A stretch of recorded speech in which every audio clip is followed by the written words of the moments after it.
¿Cómo están, chicos? Ahora vamos a presentar nuestra clase virtual de filosofía.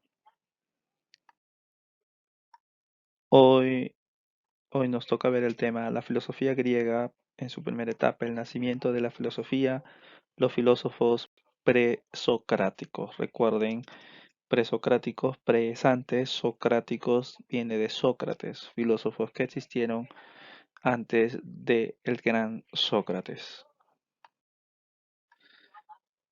Como vemos allí en nuestra diapositiva, la filosofía nace en las colonias griegas del Asia Menor y la Magna Grecia, Magna significa grande, en torno a los siglos 7 y 6 antes de Cristo. Allí tienen un mapa actual de Grecia y sus islas y los países y el mar que rodean la gran ciudad, el gran país de Grecia, siendo su capital Atenas.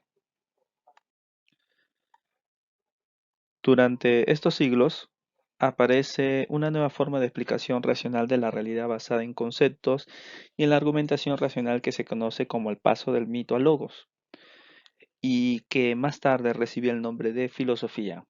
Recuerden, habíamos visto en la clase anterior el paso del mito, de la leyenda al logos, a la razón, cómo explicaban las personas el origen de las cosas a través de mitos y leyendas y dioses y fábulas, etcétera, y ahora se busca una explicación racional de esas mismas cosas que antes la gente se preguntaba, pero ahora la respuesta no es un dios, no es una leyenda, no es un mito, sino algo concreto, algo material, que es la filosofía.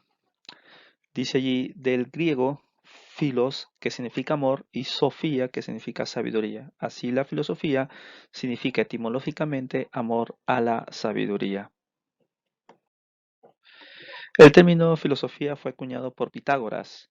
El mito es una forma de conocimiento, un tipo de saber elaborado por la imaginación y la fantasía que consiste en un relato o narración alegórica protagonizada por dioses, semidioses, héroes y hombres, ambientada en tiempos remotos, transmitida de generación en generación que intenta responder a cuestiones existenciales del hombre y explicar lo que sucede. Lo que les comentaba en la diapositiva anterior y en la clase anterior también sobre el origen, sobre el inicio de la filosofía con las leyendas y los mitos, y estos van a ser dejados de lado para explicar ahora todo desde la razón.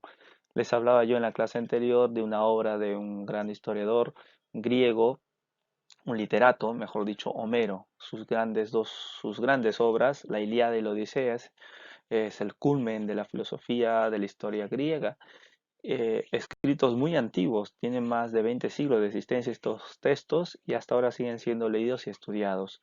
Yo les recomiendo que en su momento, de repente ahora aprovechar la cuarentena, conseguir estas obras y leerlas, la Ilíada y la Odisea. Lo que acontece sucedió debido a la intervención de fuerzas de tipo sobrenatural y a la voluntad de los dioses.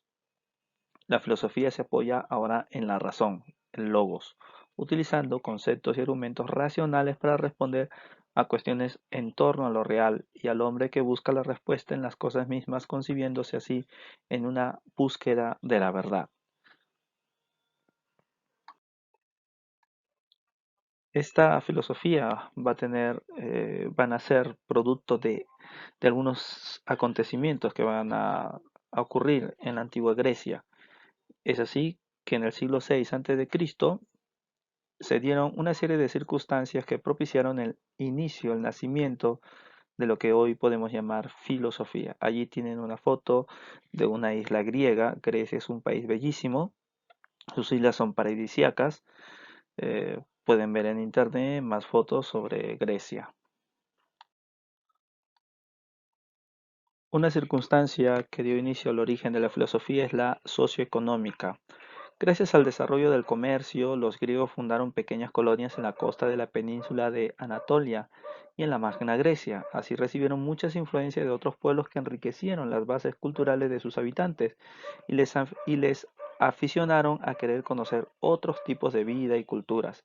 Además, se produjo una situación de estabilidad económica y de cierto bienestar que permitió a algunos griegos de la época dedicar tiempo a cuestiones distintas al mero hecho de trabajar para sobrevivir. Es decir, el hecho de que muchos pobladores griegos estén en las costas, tuvieron contacto con gente de otras culturas y les gustaba mucho el saber de estas distintas culturas que eran muchas más ricas que la griega.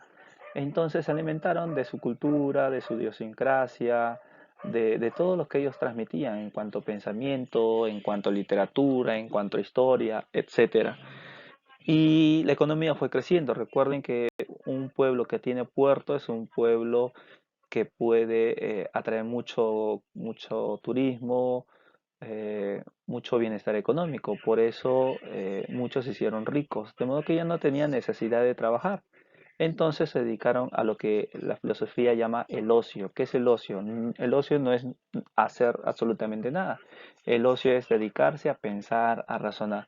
Y es así como empiezan a razonar, a preguntarse el porqué de las cosas. Otra circunstancia es la política. La organización política de la Grecia del siglo VI a.C. se dirigía hacia la implantación de un régimen democrático que posibilitaba la participación ciudadana en los asuntos públicos y la libertad de pensamiento y expresión.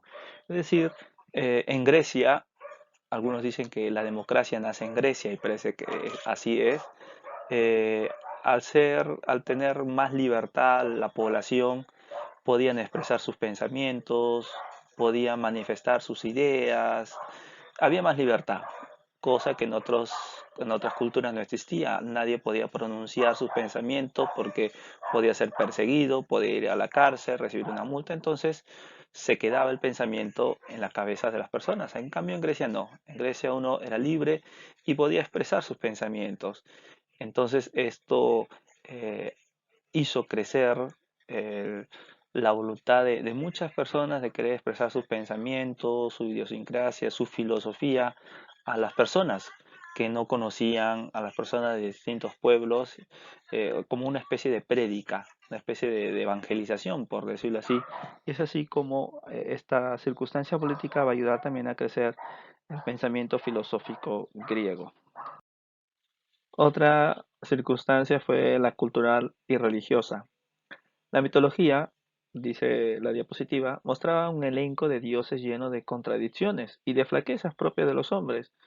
Es decir, también odiaban, también se cansaban, supuestamente si son dioses no tienen tener estos sentimientos o estos sentires, por decirlo así, ¿no? Al cansarse, al tener hambre. Los dioses también se cansaban, tenían hambre, según la mitología griega.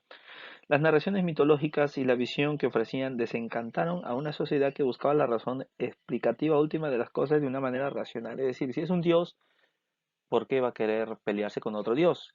Si es un dios, ¿por qué va a tener hambre? Si es un dios, ¿por qué va a estar cansado? Etcétera. Entonces empezaron a cuestionar esto y va a servir también para el nacimiento de la filosofía. Muy bien, hemos puesto allí algunas circunstancias por el cual nace la filosofía en este mundo griego. Hemos dicho los presocráticos, le dejé un texto anterior sobre los presocráticos, ya lo veremos ahora más adelante, un poco más detenido. Eh, Va a surgir ahora la explicación racional de las cosas, ya no mitológica, sino racional, con los presocráticos. Luego llegaremos al culmen de la filosofía griega con Sócrates, Platón y Aristóteles, los tres grandes filósofos que hasta hoy no ha habido un filósofo que pueda asemejarse a estos tres padres de la filosofía. Bien, chicos, ahí tienen una tarea. Por favor, lean las indicaciones, presentar el trabajo en Word, si es posible. Si hay otra forma de presentarlo, no hay problema. Lo digo para que se puedan enviar bien los archivos. De repente en Word es mucho más fácil enviar, por eso lo pongo. Fíjate que se envió bien tu archivo de tarea. Hay muchos archivos que no puedo abrirlos. Por favor, vuelvan a revisar eh, y envíenlos o reenvíenlos. Si tu archivo tú entraste a Classroom y se pudo abrir, no hay problema. Si tu archivo no puedes abrirlo, reenvíalo porque no puedo leerlo. O en todo caso, ponme ahí un comentario eh, que si has abierto tu archivo normal, de modo que debe ser mi máquina en todo caso, ¿no? Pero igual revísenlo. ¿Qué tenemos que hacer o qué tienen que hacer? Es presenta una pequeña biografía de Tales de Mileto. Buscas en internet, cortas y pegas. Luego subraya las ideas importantes de la biografía que has encontrado de Tales de Mileto. Subraya, léela, subrayalo en amarillo, en rojo, como quieras, ¿de acuerdo? Y presenta una imagen de Tales de Mileto. pones allí, corta y pega también y luego me envías, ¿de acuerdo? Esa es la tarea para esta semana. Cuídense chicos y nos vemos en la clase de Zoom.